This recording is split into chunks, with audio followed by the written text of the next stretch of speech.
Selamat pagi dan salam sejahtera untuk kita semuanya. Selamat kembali di tahun ajaran 2020-2021. Hari ini kita akan belajar tentang Aku Citra Allah yang unik. Aku Citra Allah yang unik. Aku adalah sebagai ciptaan Tuhan. Ciptaan Tuhan, ataupun bisa dikatakan dengan saya. Aku adalah saya. Kata ganti aku saya. Baru citra. Citra adalah serupa dan segambar dengan Allah. Serupa ataupun segambar dengan Allah.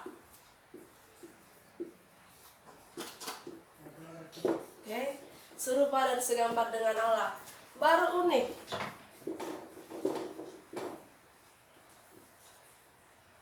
Berbeda-beda.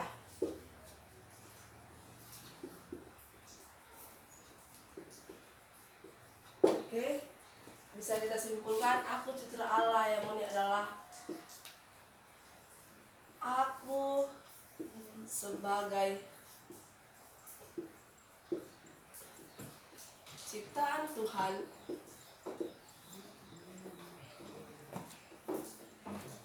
yang memiliki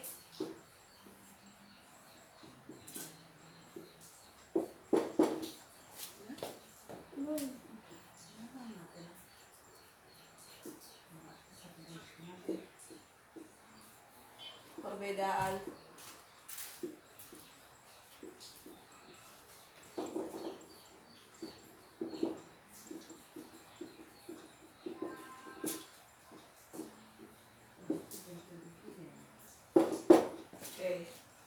Jadi aku citra Allah yang unik itu adalah aku sebagai ciptaan Tuhan yang memiliki perbedaan dari manusia yang lain. Seperti bisa kita lihat dari identitas diri kita sendiri. Identitas diri. Apa aja sih identitas diri itu? Ada nama, tempat tanggal lahir, hobi, cita-cita,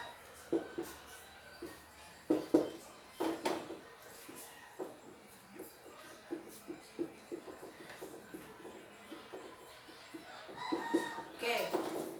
Bisa kita lihat dari identitas diri kita sendiri. Seperti nama, misalnya kita ambil contohnya si Citra Olivia Sinabariba. Lalu si Citra lahir di Medan tanggal 22 Oktober 2008. Hobinya apa? Hobi si Citra adalah bernyanyi dan memasak.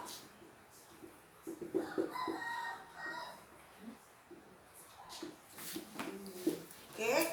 Habis itu cita-citanya sebagai apa? Dia bercita-cita sebagai guru. Oke. Jenis kelamin Citra berarti kalau namanya Citra berarti dia perempuan ataupun wanita. Ini kalau dari segi identitas diri, ini perempuan, kita ambil contohnya laki-laki. Oke, kita ganti namanya jadi siapa? Jadi si Dodi. Oke. Dia lahir di Lubuk Pakam. Oke, Lubuk Pakam. Baru hobinya sebagai bermain sepak bola. Bermain bola. Cita-citanya sebagai apa? Atletik itu udah dia yang seorang yang jago dalam bermain bola, basket. Oke. Baru jenis kelaminnya apa? Laki-laki ataupun pria. Oke. Dari segi ini bisa kita lihat, kan unik. Ada perempuan, ada laki-laki. Tanggal lahirnya pun berbeda. Ada yang lahir di Medan, ada yang lahir di Lubuk Pakam. Baru hobinya pun pasti berbeda, kan? bernyanyi, bermain bola. Cita-citanya guru dan atletik. Jenis kelaminnya ada yang perempuan, ada yang laki-laki. Jadi seperti di kelas inilah ini semuanya. Berapa laki-laki, berapa perempuan? 21 laki-laki, 19 perempuan. Jadi kita unik. Dalam satu kelas ini kita memiliki lebih banyak laki-laki. Itulah keunikan kita dibandingkan dengan kelas yang lain. Di kelas yang lain, keunikan dari mereka itu lebih banyak perempuannya daripada laki-lakinya. Oke. Sampai di sini identitas diri, baru kita lanjut dengan baru yang kedua. Kita bisa lihat keunikan kita itu dari ciri-ciri ataupun fungsi fisik manusia. Oke. Ciri-cirinya apa dari segi penglihatan ataupun mata,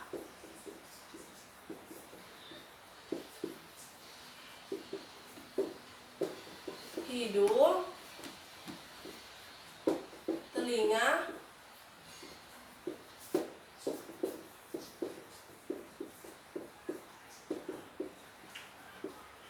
oke, sudah ada 4. Ada penglihatan atau mata. Jadi kita yang di sini itu harus bersyukur kepada Tuhan. Kenapa? Karena kita itu memiliki mata yang sempurna.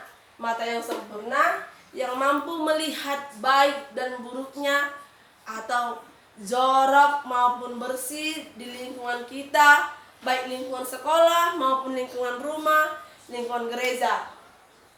Jadi kita harus bersyukur. Kita bandingkan dengan teman-teman kita yang tunanetra. Oke, tunanetra. Mereka tidak mampu melihat. Tunanetra. Oke? Anak-anak tunanetra ini mereka memiliki keunikan dari kita. Unik. Kenapa?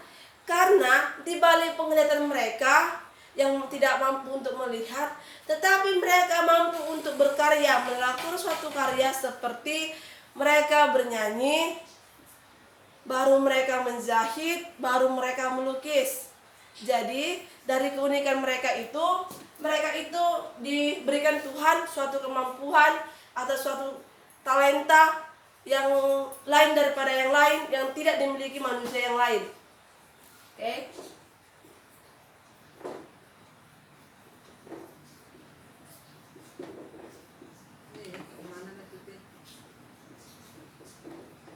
Nanti waktunya tinta masuk aku.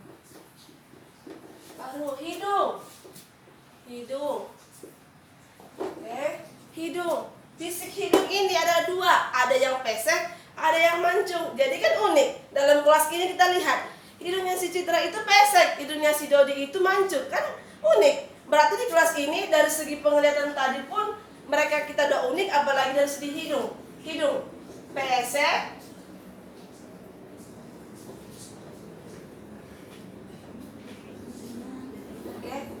jadi kita bersyukur. Kenapa hidung kita pesek, kenapa hidung dia mancung? Kita tetap bersyukur karena itulah ciptaan Tuhan. Oke, baru masuk ke telinga ataupun ini kita masuk seperti tunarunggu. Oke, tunarunggu. Oke, tunarunggu ini adalah anak-anak yang tidak mampu untuk mendengar. Apakah sama-sama dengan kita? Tidak, berbeda dengan kita. Kenapa? Tuhan menciptakan kita untuk memiliki telinga 2, memiliki pendengaran yang bagus. Jadi kalau sudah kita memiliki telinga yang bagus, kalau guru menjelaskan, kamu harap mendengar, bukan berbicara di belakang. Sudah? Berbeda dengan tunarunggu. Tunarunggu, dia tidak mampu untuk mendengar. Oke? Tidak mampu untuk mendengar, tetapi bagaimana cara mereka untuk mendengar? Mereka memiliki alat pendengaran yang dipasang di telinga mereka. Oke? Jadi kita yang dikatakan sempurna dalam bagian telinga, haruslah kita gunakan telinga kita ini, sebaik-baiknya.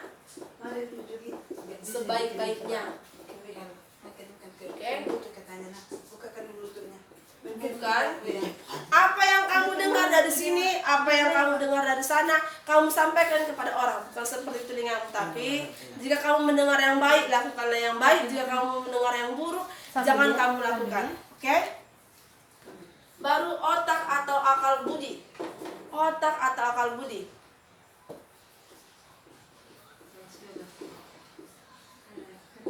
Kira. Oke. Otak atau akal budi. Oke. Dari segi ini kita bisa masukkan dengan makhluk yang lain, makhluk hidup yang lain seperti hewan, tumbuhan, dan mikroorganisme. Oke? Kenapa ibu bilang seperti itu? Kita sebagai manusia dikaruniakan Tuhan memiliki otak dan akal budi, yaitu mampu untuk berpikir, mampu untuk membedakan baik dan buruk, baik dan jahat, baik dan sehat, baik dan yang apa. Jadi kita mampu berpikir, sedangkan binatang ataupun hewan dia itu tidak memiliki akal. Oke, dia tidak memiliki akal. Kenapa? Kalau dia melemparkan kotoran di situ, apakah dia membersihkan? Tidak. Itulah perbedaan kita dengan makhluk yang lain. Oke, kalau kamu membuang kotoran di situ, berarti kamu harus membersihkannya. Seperti itu. Oke. Baru kita masuk ke anak-anak difabel. Anak-anak difabel. Apa sih difabel ini? Oke. Anak-anak difabel ini, oke, mereka juga dikatakan anak yang unik. Kenapa unik? Karena mereka itu, oke, dikatakan sebagai penyandang cacat. Penyandang cacat. Penyandang cacat. Oke. Jadi ibu hapus dulu bentar ya. Penyandang cacat.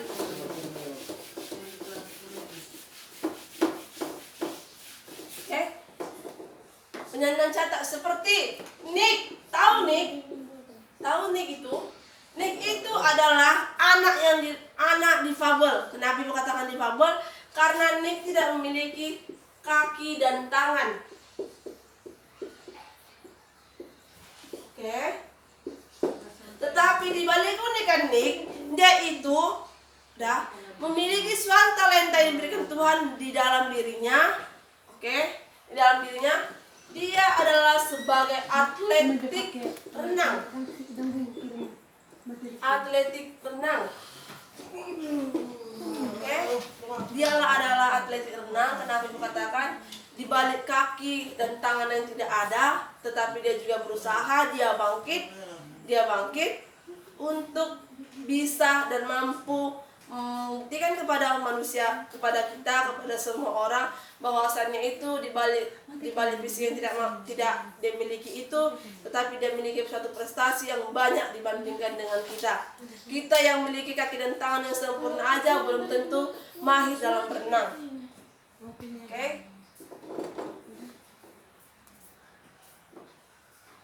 Sudah. Baru kita masuk ciri yang ketiga.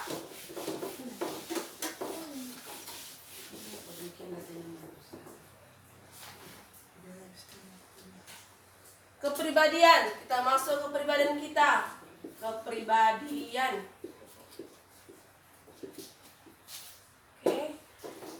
Oke, kepribadian.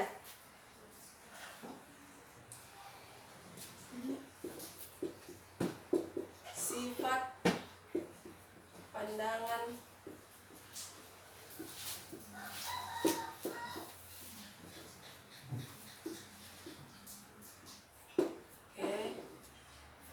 dalam segi kepribadian ini kita memiliki ada 3, yaitu sifat-sifat kita, pandangan, dan kebutuhan. Oke, sifat ila yang tadi katakan itu ataupun disebut dengan karaktermu. Oke, karakter. Jadi walaupun kita tadi yang sempurna, tetapi sifat kita kalau kita tidak baik, tidak bagus, tidak sopan, maka sifat kita itu adalah buruk. Tetapi jika sifat kita itu rendah hati, mau mengalah, mau memaafkan, berarti karakter kita itu adalah karakter yang baik. Karakter baik. Jadi Sifat mana yang harus ditiru? Sifat yang baik inilah yang kita tiru. Jangan menjadi manusia yang pendendam. Kenapa? Karena kalau kamu dendam, maka kamu yang akan merasakan sakit hati. Lebih bagus kita maafkan orang, walaupun mereka sering melakukan kesalahan kepada kita. Baru yang kedua, pandang ataupun cara melihat. Kalau kita memandang orang, janganlah kita melakukan pandangan terlalu sinis, tetapi kalau kita tidak suka dengan mereka, kita pandang aja mereka dengan seperti biasanya, normal. Jadi tidak mengganggu orang, bahwasannya dia itu berpikir, bahwasannya dia berpikir itu kita melakukan kejahatan kepada dia. Bukan seperti cari pandanglah dia dengan semestinya, dengan senyuman, dengan sapaan. Oke. Baru kebutuhan. Ada kebutuhan jasmani, ada kebutuhan rohani. Oke. Kebutuhan jasmani ini ada kebutuhan daging. Oke, ada kebutuhan daging. Jadi, kalau kamu tidak mampu untuk melawan kebutuhan dagingmu,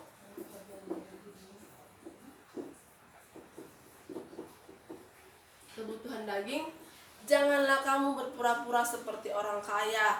Kamu maksa orang tuamu supaya kamu itu berbeda dari yang lain. Oke?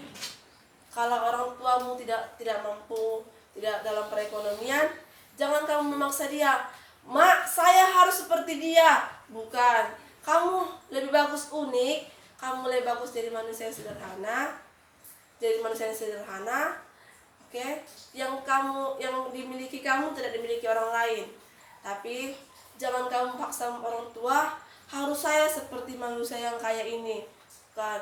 Kalau ada teman barang baru, ada teman berbaju baru, sepatu baru, kamu lebih bagus memakai baju yang lama. Oke? Karena kebutuhan daging ini kita tidak bisa lawan. Kenapa? Karena ada hawa nafsu kita yang terlalu tinggi untuk mencapai kebutuhan daging kita ini.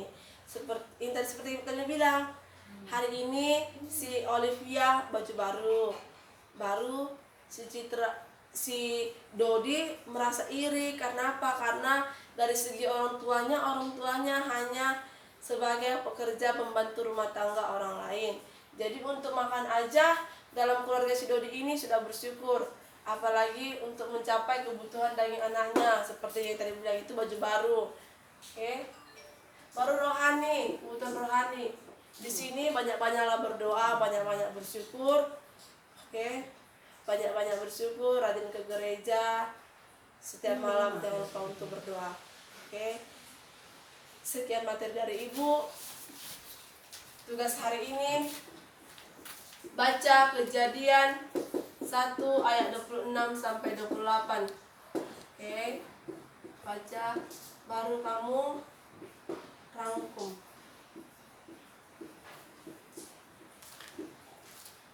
Oke. Sekian dan selamat pagi.